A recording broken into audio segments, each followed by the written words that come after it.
Good afternoon, good afternoon, good afternoon. Welcome back to our dual military journey, the PCS channel. So today we want to have a brief conversation in regards to PCSing. So for us, in our experience, whenever we PCS, we're constantly looking at the environment, especially the rental area, just in case we have to rent or possibly purchase a house. For us, we have currently two properties. One property in Fort Stewart and one property here in Tampa. The property in Fort Stewart, 5-bedroom house, co-located about 3 to 5 miles from the front gate. So whenever personnel are PCS into the area and they're looking for a nice rental area, we kind of like well positioned our property no more than 5 miles from that front gate. As you know, when you get ready to go to work in the morning or go to PT, it's always a long line going to the gate. But with our house, literally less than 5 miles, sometimes less than 1 mile from the front gate, it's very advantageous for us. Now, with our second property where we have in Tampa, we have an RV.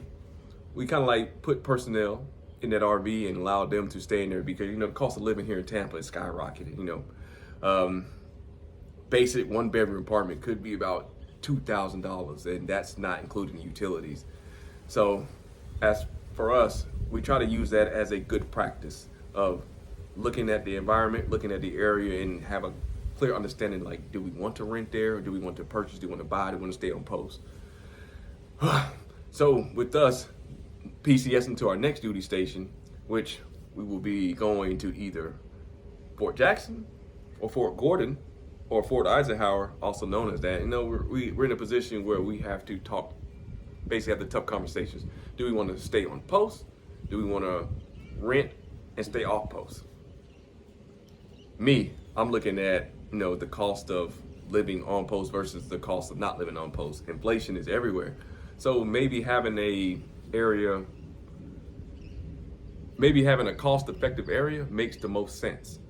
So of course, in the near future, we could potentially be finding ourselves investing in another property that would make our third.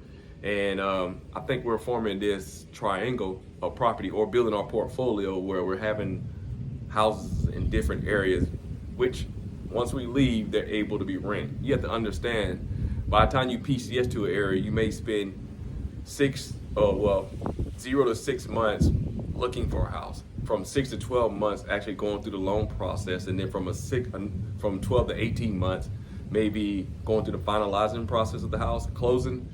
And then once you take a greater look at it, you may only live in the house for maybe about 14 months, and then it's off to the next assignment. That's a lot of money to invest into a home that that you're not going to be living in for long term. So that's where we come into play, and that's how we're able to leverage different properties and provide houses for other families to move in the area, and sometimes live in a house that we only spent less than 6 months in. It sucks because you spend all that money invested into the house, and then somebody else lives off that investment. But being in the military, you're going to move every 2 to 3 years, and you could potentially apply for stabilization, stay up to 5 to 6 years. It's one thing to look at. Live off base, live on base. What is best? So thank you for listening.